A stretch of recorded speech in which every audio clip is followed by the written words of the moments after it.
Halo semuanya.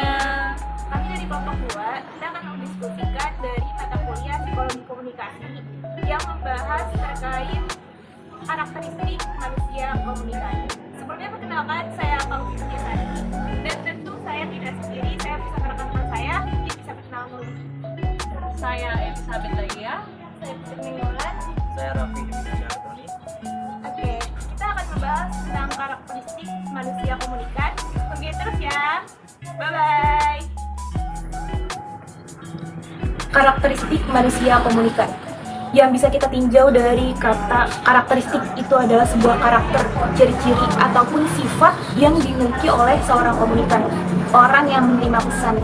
Bagaimana orang itu mendengarkan, memahami, menerima pesan yang udah kita sampaikan. Seperti contohnya pada saat kita ngobrol, ada orang yang mempunyai rasa empati yang begitu tinggi, ada orang yang mendengarkan, memahami, ada juga pula orang yang pada saat kita ngobrol dia sambil main. Meskipun telinga yang mendengar, tapi juga mata dan gestur tubuh saling memahami dan saling mendengarkan, mempunyai empati.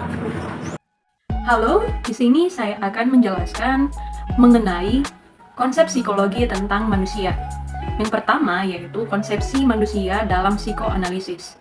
Dalam psikoanalisis ini, kita mempunyai 3 bagian dalam diri kita, yaitu yang pertama ada id, ego, dan superego. Id ini bila diibaratkan seperti si kecil nakal yang hanya mau hal-hal yang menyenangkan saja. Lalu yang kedua yaitu ego, yang bila kita ibaratkan ini merupakan si penengah dari ketiganya. Yang dimana ego ini mencoba menemukan cara yang masuk akal untuk memenuhi keinginan dalam diri kita. Lalu yang ketiga yaitu superego, yang dapat kita ibaratkan sebagai si penilai, yang menilai tindakan kita berdasarkan apa yang benar dan yang salah. Nah, konflik ataupun perbedaan dari ketiga ini dapat mempengaruhi bagaimana kita berpikir dan juga melakukan suatu tindakan. Yang kedua yaitu konsepsi manusia dalam behaviorisme. Dalam behaviorisme ini, manusia dipengaruhi oleh apa yang mereka alami dalam dunia sekitarnya. Misalnya saja, apabila seseorang mengetahui bahwa ketika ia melakukan sesuatu hal yang baik, ia akan mendapatkan sebuah pujian, maka dari hal tersebut, mereka cenderung akan melakukan hal yang baik itu lagi. Nah, jadi dalam behaviorisme ini, manusia dilihat sebagai hasil dari pengalaman mereka dengan lingkungannya, seperti itu.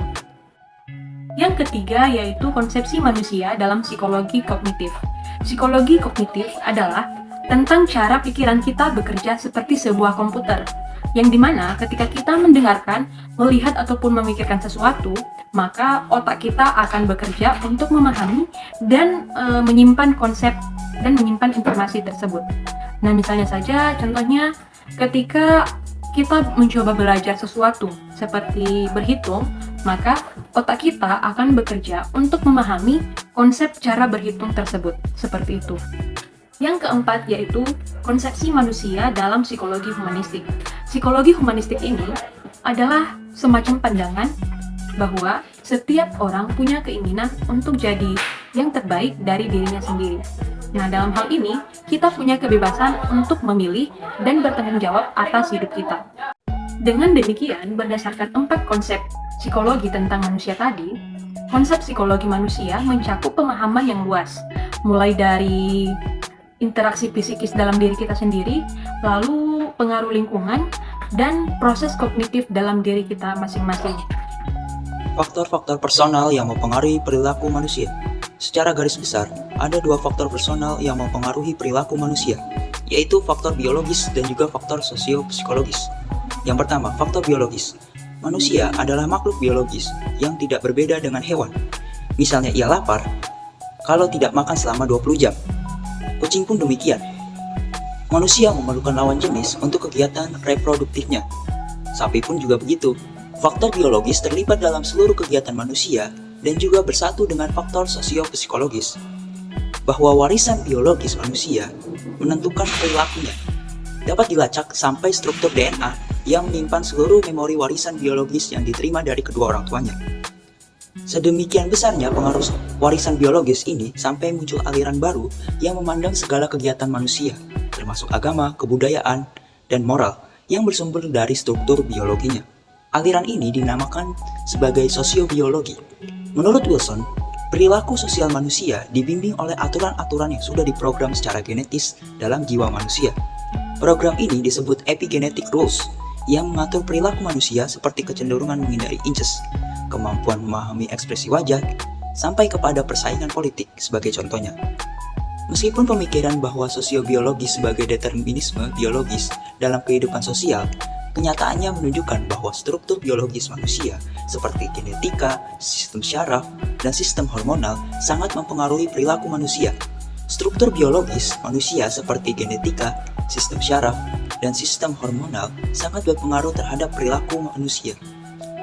Struktur genetis misalnya akan sangat berpengaruh terhadap kecerdasan, kemampuan, sensasi, dan juga emosi. Sistem syaraf mengatur pekerjaan otak dan juga memproses pengolahan informasi dalam jiwa manusia. Sistem hormonal bukan saja mempengaruhi mekanisme biologis, tetapi juga mempengaruhi proses psikologis. Kedua, yaitu faktor-faktor sosiopsikologis. Karena manusia merupakan makhluk sosial, dari proses sosial ia memperoleh beberapa karakteristik yang mempengaruhi perilakunya. Ada 3 komponen yang berkaitan dengan faktor sosiopsikologis ini. Yang pertama yaitu komponen kognitif, yang merupakan aspek intelektual yang berkaitan dengan apa yang ia ketahui, dipikirkan, dipahami, dan juga diingat oleh manusia.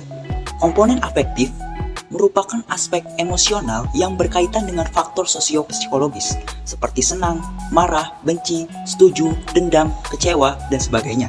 Komponen konatif adalah aspek volisional yang berhubungan dengan kebiasaan dan kemauan bertindak. Faktor situasional yang mempengaruhi perilaku manusia. Faktor situasional yang pertama yaitu faktor ekologi atau lingkungan, yang dimana kondisi alam dapat mempengaruhi gaya hidup masyarakat. Misalnya, orang-orang yang tinggal di pesisir pantai, perilakunya cenderung menggunakan pakaian yang tipis dibandingkan dengan orang-orang yang tinggal di daerah pegunungan yang perilakunya cenderung menggunakan baju hangat dan tebal.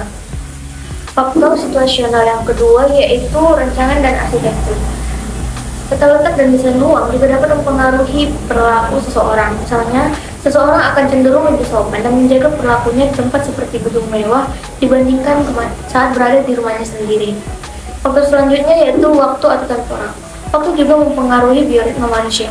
Misalnya, saat kita kuliah pagi hari, kita mungkin merasa lebih segar dan semangat untuk belajar dibandingkan dengan kuliah pada malam hari. Mungkin kita merasa lelah dan sulit untuk memahami pelajaran. Faktor yang keempat yaitu behavior setting. Lingkungan tempat tinggal seseorang berada itu juga mempengaruhi tingkah laku mereka. Contoh, ketika kita masuk ke rumah ibadah, kita cenderung lebih tenang dan bisik-bisik saat berbicara dibandingkan saat kita masuk mall atau pasar, kita berbicara seperti biasa. Faktor kelima yaitu faktor teknologi. Perkembangan teknologi juga mempengaruhi perilaku seseorang. Misalnya dengan adanya HP dan internet, orang cenderung meniru gaya artis zaman sekarang seperti penampilannya, tingkah laku, dan gaya hidup dari artis idolanya.